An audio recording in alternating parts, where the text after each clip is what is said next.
Buenos días, muchachos. El día de hoy vamos a ver el tema de geodinámica interna, ¿ya? Este capítulo, ¿para qué nos va a servir? Nos va a servir para entender cómo es que se produce la formación de toda la estructura que hay en la corteza de la Tierra, ¿no? Por ejemplo, a ver, si yo les pregunto, ¿qué encontramos en la corteza terrestre? La respuesta sería, a ver, muchachos, montañas, ¿no? ¿Qué más encontramos? A ver ahí donde nosotros nos ubicamos. Además de montañas, podemos encontrar cerros, encontramos Árboles. valles, claro, árboles, obviamente, ¿no? Estos árboles pueden crecer porque el suelo es fértil, ¿no? Y del suelo hablamos la clase anterior, ¿se acuerdan? Podemos encontrar también igualmente acantilados, bahías, en fin, diferentes tipos de relieves, ¿no? Por ejemplo, si yo quisiera hablar de relieves en mi país, ¿no? En el Perú, diría, pues aquí destaca la cordillera de los Andes, ¿no? También tenemos una meseta llamada la meseta del Collao, ¿no? Tenemos también cañones como, por ejemplo, el cañón del Colca, el cañón del Cotahuasi. Tenemos acantilados en la costa de nuestro país, entre otros tipos de relieves, ¿sí o no? Pues tenemos que saber que todos estos relieves que encontramos en la superficie de la Tierra han sido producto de fuerzas que provienen del interior del planeta, ¿ya? Fuerzas que han ido generando que en algunos casos, ¿no? Las grandes estructuras continentales se fracturen, se fragmenten, se separen y den lugar, por ejemplo, a la conformación de los continentes. Fuerzas que también han sido liberadas, pues, en direcciones horizontales, verticales, ¿no? Desde el interior de la Tierra, me refiero, y que han dado lugar a la formación, por ejemplo, de cordilleras, como es el caso de la Gran Cordillera de los Andes, ¿ya? Antes de hablar específicamente de estas fuerzas, miren por aquí tenemos una imagen bastante interesante que corresponde a la deriva continental. Vamos a ampliarlo un poquito, ¿ya? Para poder visualizar y leer mejor.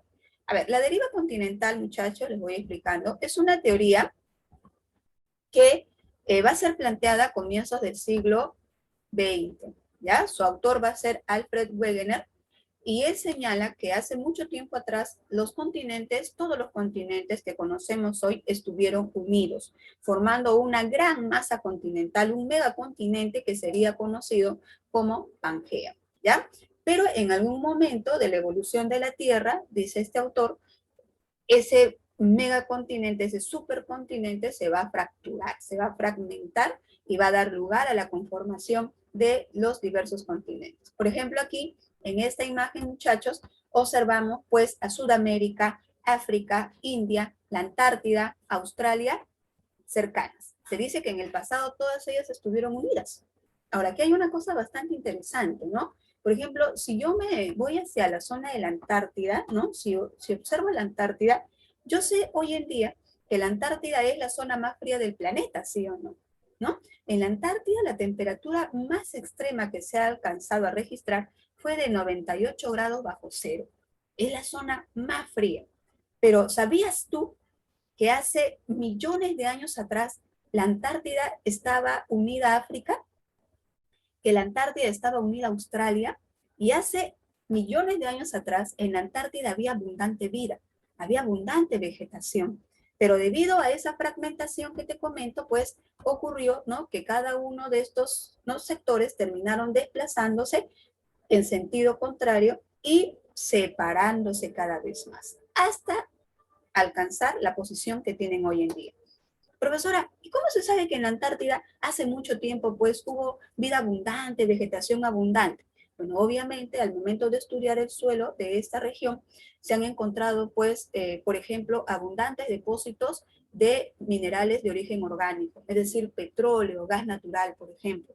Y el que haya petróleo, el que haya gas natural en un lugar, chicos, es una manifestación de que hace bastante tiempo atrás hubo vida, tanto animal como vegetal, en ese lugar. Claro, estos animales, estas plantas, ¿no?, murieron con el paso del tiempo, sus restos pues quedaron fosilizados, entraron en descomposición, ¿no es verdad? Y dieron paso a la conformación de estos minerales orgánicos que estoy mencionando, como son el caso del gas natural, el petróleo, entre otros más, ¿ya?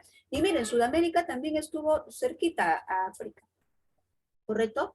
Profesora, ¿y cómo se sabe eso? Bueno, en primer lugar, Alfred Wegener, que es el autor, dice pues que Si juntáramos a estos continentes, los bordes de los continentes serían muy asemejados. Dicen que sería igual a agarrar un rompecabezas y juntar las piezas, ¿no? Como ustedes están observando por acá, ¿ya? Y además, cuando se hicieron estudios respecto, ¿no?, de animales prehistóricos en estas regiones, se determinó que en el pasado, hace millones de años atrás, hubieron animales de una misma especie que vivieron tanto en Sudamérica como en África, o en África y en India y en Antártida, y eso obviamente no hace más que reforzar la idea de que todo esto alguna vez estuvo junto, ¿ya? Al igual que en Norteamérica, con Europa, etc. Profesora, ¿pero qué pasó, no? ¿Qué hizo que estos, no, este gran continente, este megacontinente se fracturara y estos pedazos empezaran a moverse? Bueno, eso fue algo que el autor de la deriva continental no pudo contestar. Por eso, décadas más tarde, va a aparecer otra teoría llamada tectónica de placas, y esta teoría va a llenar el vacío que dejó la que anteriormente habíamos mencionado. Esta teoría dice que en la corteza, en la superficie de la Tierra, vamos a encontrar diferentes placas tectónicas. Algunas son placas continentales, otras son placas oceánicas y otras son placas mixtas. Por ejemplo, miren por aquí. Aquí tenemos pues placas continentales como la placa sudamericana, placas oceánicas como la placa de Nazca, ¿correcto? Tenemos también placas, por ejemplo, mixtas, como aquellas sobre donde se asentaría pues la región asiática, ¿ya? Así, miren, en el planeta existe pues más de una decena de placas, ¿correcto? Y estas placas, dice el autor de la teoría tectónica de placas, llamado Harry Hess, estas placas no son estáticas, sino están en movimiento. ¿Sabías tú que los continentes se mueven? ¿Sabías tú eso? Los continentes se desplazan, pero obviamente a mínima distancia. Anualmente se dice se pueden desplazar en promedio 1 centímetro, cosa que obviamente nosotros no lo percibimos, ¿no? Pero se cree, miren, que en el futuro, ¿no?, de aquí a cientos de años, van a estar más y más distantes los continentes. ¿Y por qué se mueven, profesora, dirás tú, no? Se mueven porque debajo de la corteza, a ver, ¿quién me dice qué hay debajo de la corteza terrestre? ¿Placas tectónicas? Debajo de la corteza, el manto, muy bien. Ahí en el manto, en la parte superior, vamos a encontrar que se producen unos movimientos llamados corrientes de convección, que van a ser el desplazamiento circulatorio del material que forma parte del manto, de la parte llamada astenosfera, que es el manto superior, ¿ya? Y es ese movimiento, esas corrientes convectivas, las que a su vez también generan el desplazamiento de las placas tectónicas, ¿correcto? Entonces, es así como se va formando todavía hoy en día más relieve, ¿no? Por ejemplo, aquí donde nosotros nos ubicamos, yo te pregunto, aquí en la zona donde vivimos, ¿se están formando nuevas montañas, nuevas cordilleras, sí o no? ¿Qué crees tú? Bueno, se dice que los lugares en donde principalmente se está formando nuevo relieve es principalmente en el fondo de los océanos. Ahí es donde se están gestando enormes cadenas de montañas, que en un futuro, chicos, en miles de años, van a dar lugar a la conformación de nuevos relieves, ¿ya? Que van a superar el nivel del mar, ¿ya? Es decir, que van a estar, ¿no?, a la intemperie, y que probablemente van a ser los escenarios donde van a vivir obviamente las especies que en ese momento se encuentran.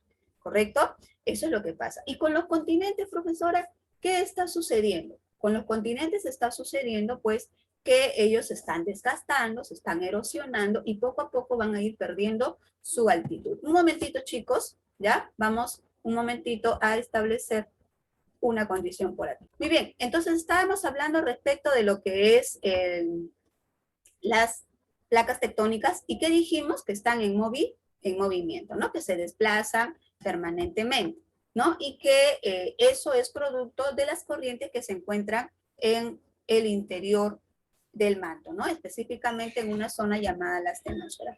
Profesora, ¿y esto de aquí que está usted comentando tiene que ver con el hecho de que hay muchísimos relieves que siguen formándose en la actualidad? Sí. Y justamente para hablar de esos otros relieves, muchachos, vamos a hacer mención de lo que sería conocido como la geodinámica terrestre. ¿Ya? Miren, a ver, ¿qué es la geodinámica terrestre? Pues por acá nosotros decimos lo siguiente, ya dice, para la formación de los relieves, ¿no?, de nuestro planeta, dice, estos se van a formar a partir de dos procesos. Uno que sería la geodinámica interna y la otra que sería la geodinámica externa. La geodinámica interna es la que te expliqué hace un rato, ¿no? Que los continentes se mueven porque hay fuerzas que vienen desde adentro, ¿no? Llamadas corrientes de convección que hacen que las placas, pues, no estén en constante desplazamiento, ¿no? Así se forman montañas, se forman cordilleras, se forman acantilados, etcétera. Esa es la geodinámica interna. Geo es tierra, dinámica es actividad. Geodinámica interna es la actividad de la Tierra, pero desde su interior. Eso viene desde adentro.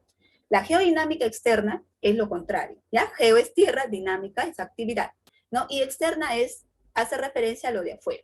A ver, por ejemplo, aquí donde nosotros nos ubicamos, ¿qué fuerzas existen que puedan generar la modificación de las características de la superficie terrestre? Por ejemplo, aquí tenemos a los vientos. Yo pregunto, a ver, Hernández, ¿los vientos pueden erosionar a una montaña, sí o no? Los vientos, ¿podrán erosionar a una montaña, Hernández? ¿Sí o no? Las lluvias, No. ¿no? ¿Seguro? Las lluvias erosionarán una montaña. ¿Qué dicen ustedes, chicos? A ver, vamos leyendo aquí a sus... Sí.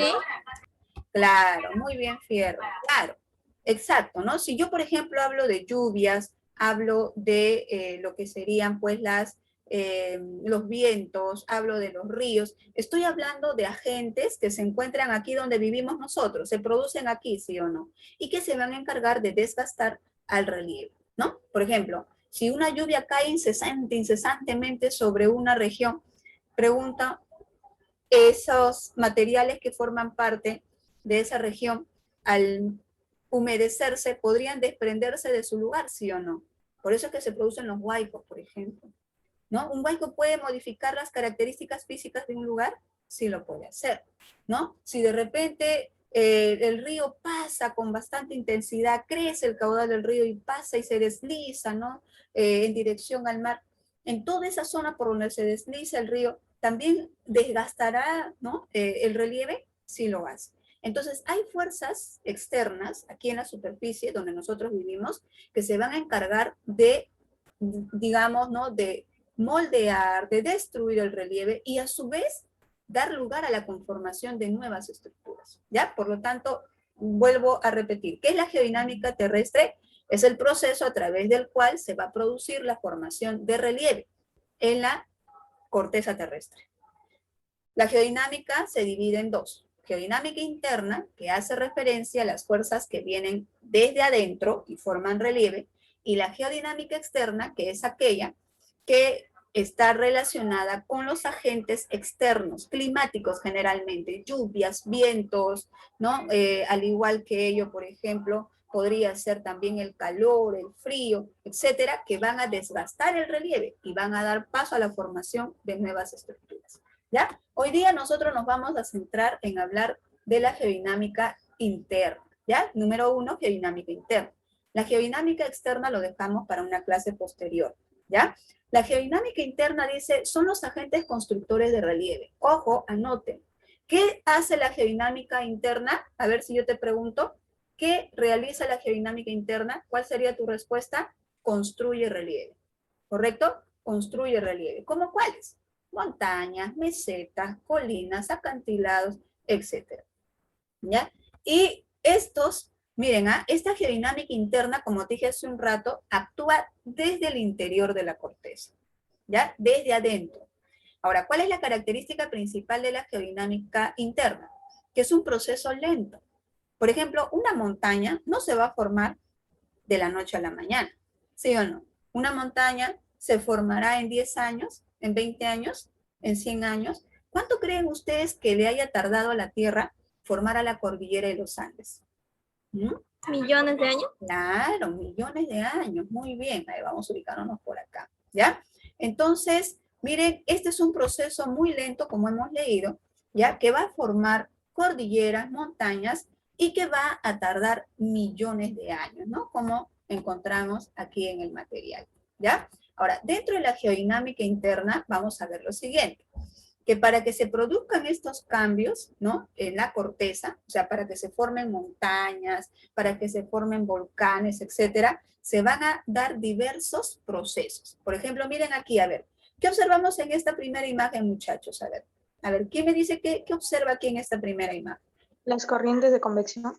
Ya, las corrientes de convección, muy bien, pero fíjense ustedes lo siguiente, ¿no? Aquí, en esta imagen, por ejemplo, yo estoy viendo que hay unas líneas horizontales, ¿no? Que van a ir en sentido opuesto. Aquí, mira, esta va en dirección opuesta, esta más bien, ¿no? Se acerca. Y esta imagen que estamos observando por aquí, lo que hace es representar la conformación de relieve sobre la corteza, como el caso de las cordilleras, el caso, por ejemplo, de las fosas oceánicas también, ¿ya? Y que son consecuencia de fuerzas, vuelvo a repetir, que vienen desde el interior, ¿ya? Y por aquí, ¿qué cosa veo yo? A ver, esta imagen, ¿qué cosa es? La erupción de un volcán. Claro, ¿no? Un volcán en actividad, ¿no es así? La actividad volcánica también es responsable de la formación de relieve. A ver, ¿cómo se llama el material que sale del volcán, niños? Magma. Magma.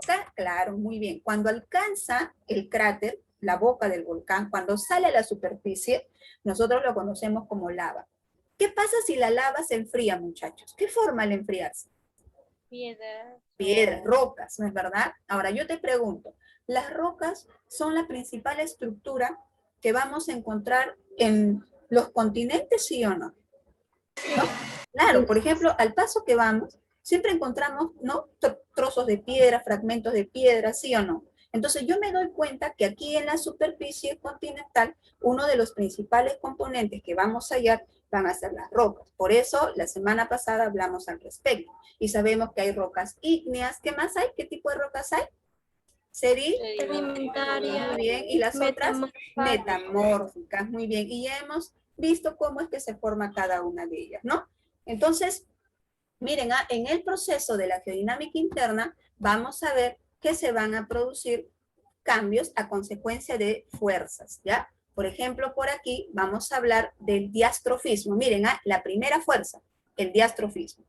¿Qué me dice? Que son movimientos casi imperceptibles. ¿Qué quiere decir imperceptibles? Que no se, No se puede ver a simple vista. Claro, muy bien, que no se puede ver a simple vista, que no lo podemos percibir así de fácil, ¿no? ¿Por qué? Porque esos movimientos son lentos, pero son graduales, o sea que poco a poco, ¿no? Se va dando, se va dando, se va dando, hasta que finalmente, pues, ¿no? Se ve la formación de un nuevo relieve. Como te comenté hace un rato, cuando te dije, ¿cuánto habrá demorado en formarse una cordillera? Y ustedes contestaron, millones de años, profesora. Ya pues, entonces, ese proceso fue lento, muy lento, paulatino, ¿ya? Pero ese diastrofismo tiene que ver con fuerzas internas que viajan en forma horizontal o que también viajan en forma vertical, ¿correcto? Y es aquí en donde encontramos a la orogénesis, ¿ya? Y a la epirogénesis, ¿correcto? Vamos a ver de qué se trata. Ambos, acuérdate, ¿ya? Ambos, todo el diastrofismo, ¿ya? Se encarga de formar grandes relieves, como las montañas, como las cordilleras, ¿ok? Por ejemplo, en la orogénesis dice, se van a originar las montañas. Y son movimientos en forma horizontal, como te dije hace un rato, ¿no? Movimientos en forma horizontal.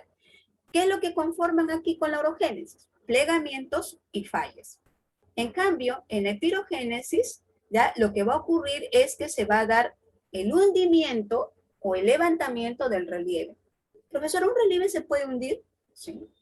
¿Un relieve se puede levantar? Sí. ¿Y eso de qué depende? De fuerzas que viajan en forma vertical. Si la fuerza viaja en forma vertical, ¿no? Se asciende, obviamente levanta el relieve, ¿sí o no? Pero si esa fuerza desciende, ¿qué sucede? ¿No? Va a terminar hundiendo también el relieve, ¿ya? Aquí, miren, con este otro esquema vamos a entender mejor respecto de lo que es la orogénesis. Por aquí tenemos, miren, a los fallamientos y a los plegamientos, ¿correcto? ¿De qué trata esto, profesora? De fallamientos y plegamientos. Vamos a colocarnos por acá. El fallamiento, dice, ocurre cuando la roca es incapaz de plegarse. Se fractura y forma una falla. ¿Te acuerdas que la semana pasada dijimos que hay rocas que son muy duras, muy consistentes? No, estas zonas donde abundan las rocas que son muy rígidas, muy duras, frente a una fuerza que viaja en forma lateral, ¿ya? Estas rocas no van a ser capaces de ondularse, sino más bien, ¿qué va a pasar? Como es rígida, muy dura, llega la fuerza, la golpea y esta roca dura se fractura, ¡pum!, se abre, ¿correcto? Y así forma una falla, como ustedes están viendo por acá, miren, ¿no? Aquí, ¿qué ha ocurrido? Que hay una parte que se ha levantado, ¿no? Y hay otras partes que se han hundido, ¿no es así? A la parte elevada de un fallamiento o de una falla se le conoce como horst, y a la parte hundida se le llama graben. ¿Qué puede formarse aquí, profesora, en esta zona, ¿no?, del horst? Bueno, aquí se puede formar una meseta, como por ejemplo la meseta del Collao, que fue producto de orogénesis, específicamente producto de un fallamiento, ¿ya? Y en la parte hundida, miren chicos, ¿qué se puede formar? Esta zona, por ejemplo, puede dar paso a que aquí se acumule el agua de las lluvias, el agua de los ríos, y pueda con el tiempo dar lugar a la aparición de un lago. Ejemplo, la meseta del Collao y el lago Titicaca. El lago Titicaca está cerca a la meseta del Collao y ambos han sido producto del fallamiento. ¿Quién me dice en qué departamento se encuentra la meseta del Collao y el lago Titicaca? ¿En qué departamento? Empieza con P. 1. 1, pues no es verdad, ahí lo vamos a encontrar, ¿ya? El otro proceso de la orogénesis se llama plegamiento. Miren, uno es fallamiento, el otro es plegamiento.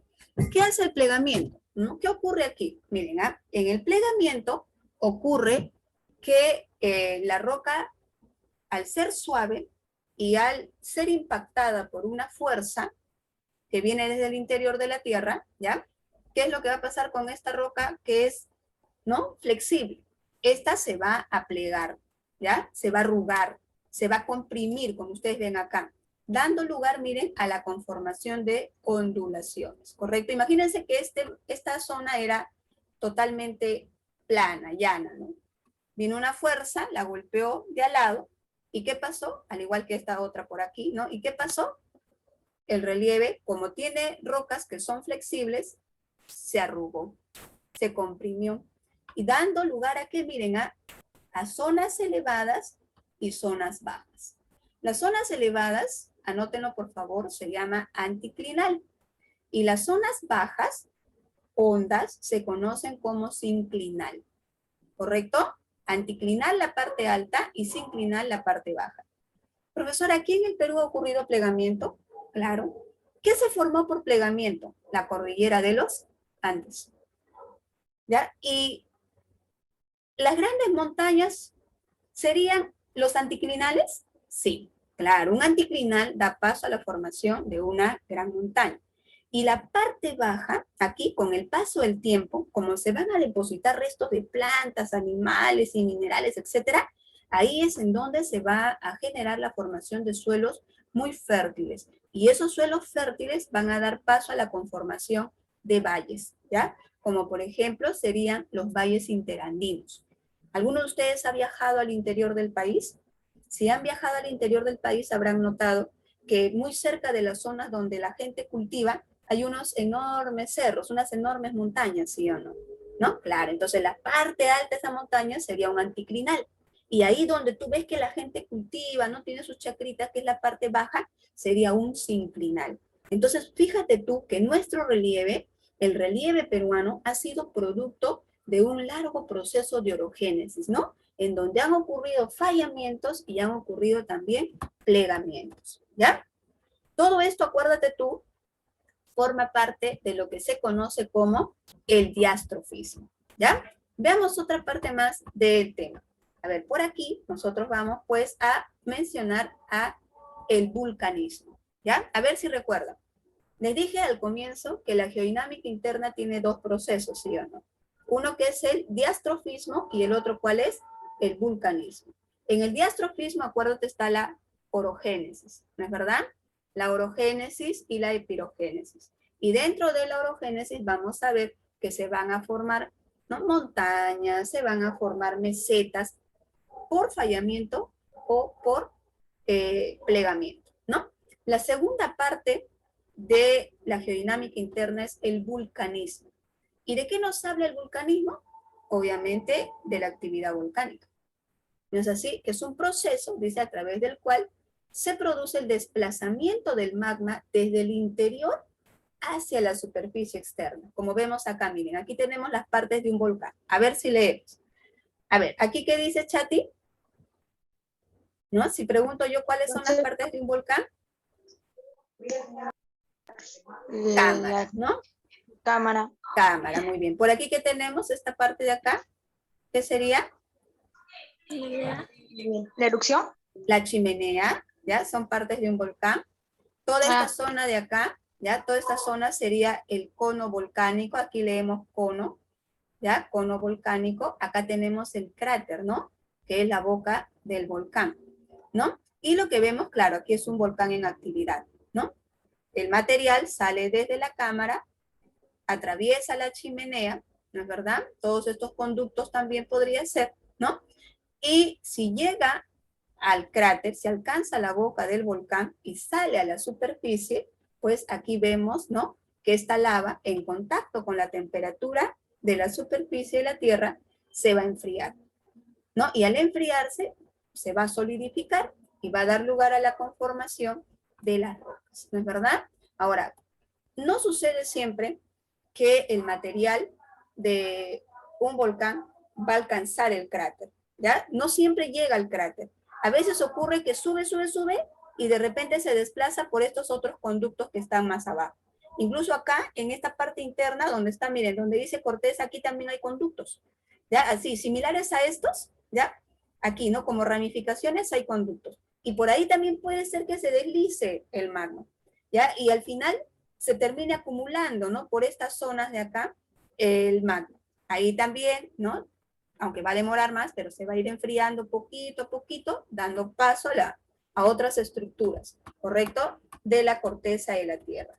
Veamos por aquí, por ejemplo, a ver un ratito, lo siguiente, ¿ya? Aquí tenemos, por ejemplo, que el vulcanismo puede ser de dos tipos. Podemos hablar de vulcanismo extrusivo y podemos hablar de vulcanismo intrusivo. Extrusivo es lo que te expliqué hace un rato, ¿no? Ocurre cuando el magma sale a la superficie, o sea, alcanza el cráter, ¿no? Y sale a través, claro, obviamente, de lo que serían sus conductos, ¿no es así? Sale, así como vemos por acá, esa lava se enfría y como ya sabes, y te lo estoy repitiendo varias veces, da lugar a la conformación de roca, ¿no? Ese, ¿cómo se llama? Vulcanismo extrusivo. Y el otro proceso es el llamado vulcanismo intrusivo, en donde el magma no logra salir del volcán, no logra salir a la superficie, ¿correcto? ¿Qué pasa entonces? Como te dije hace un ratito, ese material que se ha movido puede trasladarse por los conductos internos del volcán, ¿no es verdad?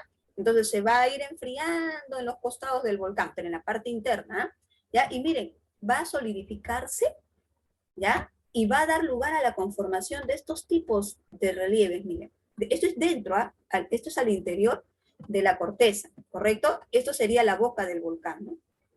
Ya, y todo esto de aquí es la parte interna.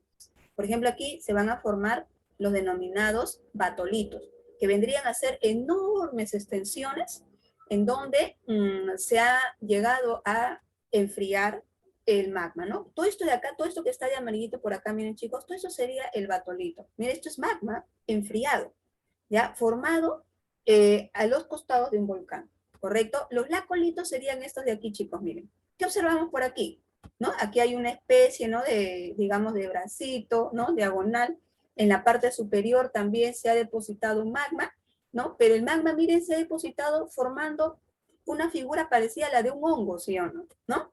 Un honguito. Y esto de aquí se conoce con el nombre de lacolito. Profesora, ¿y si el magma se enfría así como usted está mencionando aquí, esto no levanta el relieve? ¿No? O sea, esta parte, se supone que toda esta parte es la superficie externa, ¿sí o no? Al acumularse aquí magma y al enfriarse, ¿no se levantará el relieve? Sí, sí se levanta.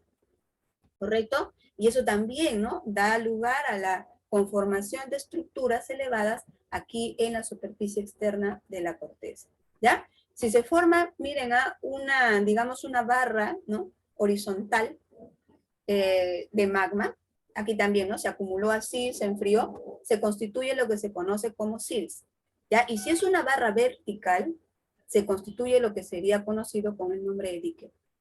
Profesora, ¿y esto para qué nos sirve? Bueno, generalmente, chicos, ¿saben qué sucede? Que estas áreas que estamos comentando son áreas en donde no solo se ha depositado el magma y se ha enfriado y ha formado, ¿no?, estructuras rocosas, sino que también en estas zonas abundan minerales.